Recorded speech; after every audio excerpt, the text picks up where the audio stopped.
Jake Paul is in brutal condition after taking a punch from Mike Tyson straight to the face. Yes, folks, just one punch and he's down for the count. Now, you might be wondering, wasn't the fight supposed to be on July 20th? His lesson early? Well, let me spill the tea here.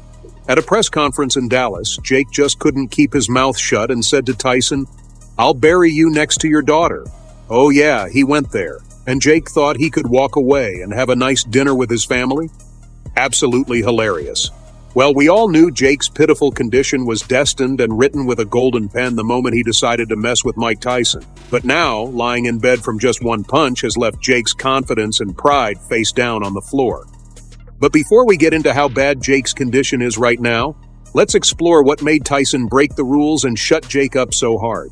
The heated press conference at Madison Square Garden on May 20th, 2024 is one event the boxing world won't forget. It was supposed to promote the big fight between Jake Paul and Mike Tyson, set for July 20th, 2024. But of course, things went off the rails. Right from the start, you could tell this wasn't going to be your usual trash-talking session. Jake Paul, always the provocateur, decided to crank it up to a whole new level.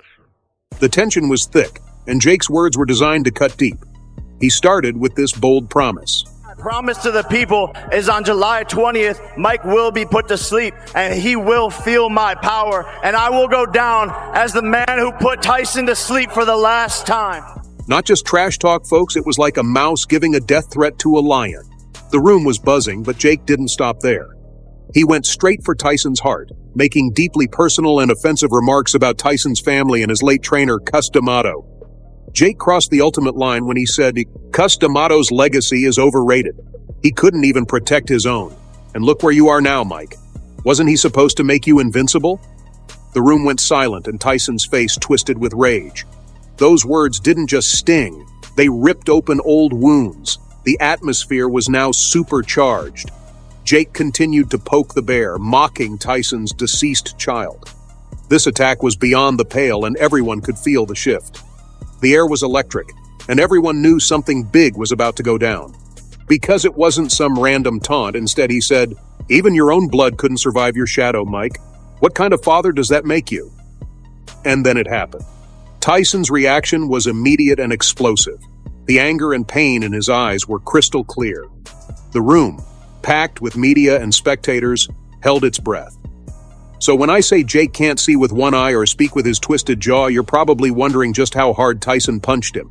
The situation was something self-explanatory, but let me vividly explain it to you. Tyson roared and lunged across the stage. His fists became a blur, smashing into Jake's face with all the anger and pain he could muster. The sound of Tyson's knuckles meeting Jake's face echoed around the room, followed by a collective gasp from the audience. Security rushed in immediately, but they were too late to stop the initial beatdown. It took several guards to pull Tyson away as he strained to get at Jake. The scene was pure chaos, shouting, camera flashes, and everyone scrambling to restore some order.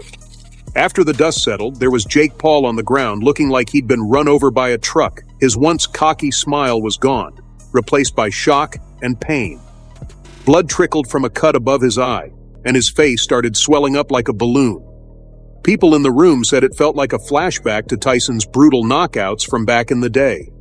Even Max Kellerman, the famous boxing commentator, was stunned. Jake, once a promising fighter, now lies battered and broken, a victim of his own actions. I've never seen anything escalate this quickly at a press event.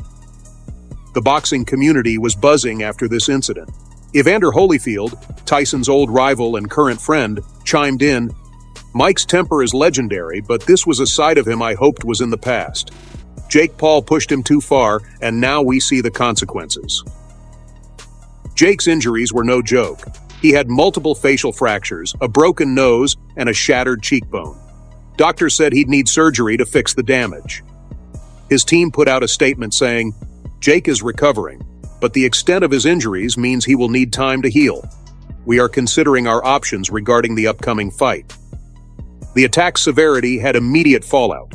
Promoters and organizers started wondering if the July 20th fight could still happen. Tyson, though, wasn't feeling sorry. He just said, "Me crossed the line, this is what happens." The boxing world was left in a mess. What was supposed to be an exciting showdown turned into a real-life brawl with serious consequences. Jake Paul wanted to provoke Tyson, and boy, did he succeed. Just not in the way he hoped. And the aftermath left the boxing world in shock. Jake Paul, once a promising fighter, now lay battered and broken, a victim of his own reckless mouth. The press conference, intended to hype up the fight, turned into a battlefield. And what else could this Disney troublemaker do except grab his camera and show the world how much of a victim he is? Jake took to social media to whine about his frustrations and show off his vulnerability.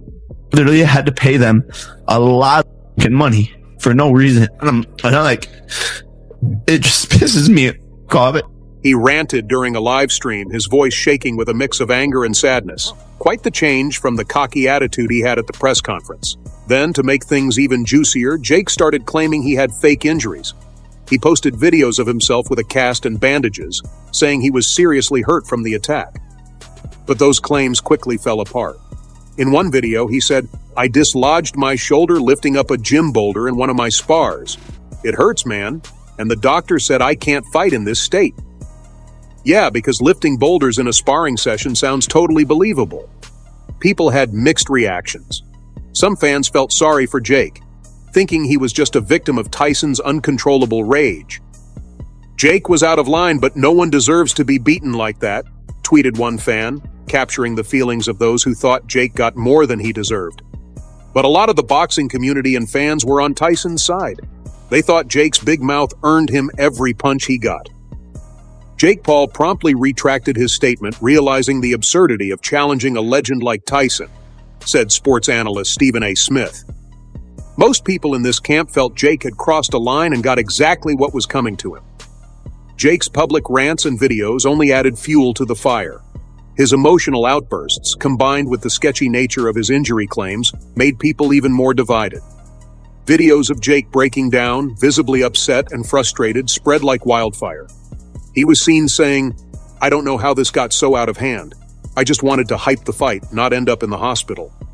This whole mess also showed how much pressure Jake was under. Despite his cocky public persona, facing a legend like Mike Tyson was clearly getting to him. His emotional breakdown showed a side of him no one had really seen before, making things even more complicated for the YouTube star turned boxer. As days went by, fans continued to argue on social media and sports news. Some defended Jake's actions as just part of hyping the fight, while others thought his tactics were reckless and disrespectful. This incident really highlighted the fine line between hype and hostility, and the real-life consequences of crossing that line in professional boxing. But do you really think Tyson was going to stay quiet while Jake Paul made up all those ridiculous accusations? No way. Tyson didn't waste a second calling Jake out on his fake injury claims. You see that stunt he pulled on y'all with the cast, hooks, and bandages? And then, just to make things more interesting, people started spotting Jake Paul out and about, acting perfectly fine. Just days after the so-called incident, Jake was seen at a popular bowling alley in Los Angeles. Eyewitnesses said he was using the same hand he claimed was injured. He was spotted at a bowling game a few days ago using the same hand he displayed on the screen to you all for bowling, Tyson pointed out, highlighting the obvious inconsistency. The media jumped on these discrepancies like a dog on a bone, with headlines questioning the truth behind Jake's injuries. Tyson's relentless mission to expose Jake's supposed cowardice became the hot topic. "This kid crossed every limit. I was forced to do something," Tyson said, defending his actions and making it clear that Jake's antics were not just disrespectful, but also dangerous. Tyson's accusations gained more weight when Jake was seen out at a friend's party, engaging in activities that seemed pretty impossible if he were truly injured. These sightings made Tyson's claims even more believable and started to turn public opinion. The media, of course, couldn't get enough of this drama. Sports analysts and commentators picked apart every new piece of info, creating a storm of speculation and debate. Big names in the boxing world weighed in, mostly siding with Tyson. Former heavyweight champ Lennox Lewis said, "If Jake is really hurt, why is he out there? It just doesn't add up." But you won't believe what he did after listening to all these harsh remarks. His $300 million lawsuit against Mike Tyson has added a dramatic legal twist to their already intense rivalry.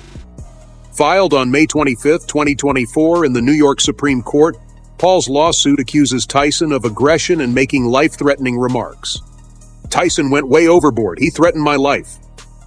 Paul cried in his legal filing, referring to Tyson's explosive reaction during the press conference.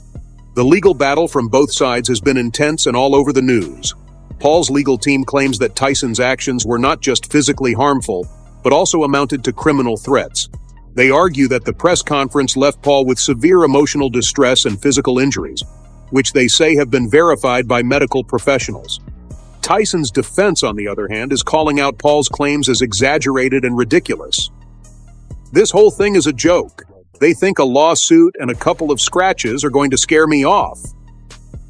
Tyson scoffed during an interview with ESPN on May 28, 2024. His lawyers argue that Paul's injuries are nowhere near as severe as he claims, and that his emotional distress is just an act to gain sympathy. The potential impact of this lawsuit on the fight's future and Tyson's legacy is huge. If Paul's claims hold up, Tyson could face severe financial penalties and legal restrictions, which could mess up his ability to compete. The fight set for July 20th, 2024, is now up in the air, with promoters and fans wondering if it will even happen. Public reaction to the lawsuit has been all over the place. Supporters of Jake Paul argue that he has the right to seek justice for what they see as an unprovoked and violent attack. "No one should be above the law, not even Mike Tyson," tweeted one fan, reflecting the sentiments of those who believe Tyson should be held accountable. On the flip side, many in the boxing community and Tyson's fans see the lawsuit as a ploy by Paul to avoid the fight and make some easy cash. "Jake is just trying to cash in. He knew what he was getting into," said former heavyweight champion George Foreman in an interview with Sports Illustrated on May 30th, 2024. This view is shared by many who think Paul's actions are manipulative and fake. As the legal proceedings continue, the boxing world is left in suspense. The outcome of the lawsuit will not only decide the future of the fight, but could also have lasting impacts on the reputations and careers of both Jake Paul and Mike Tyson. Fans and pundits are watching closely, eager to see how this dramatic chapter in boxing history will play out.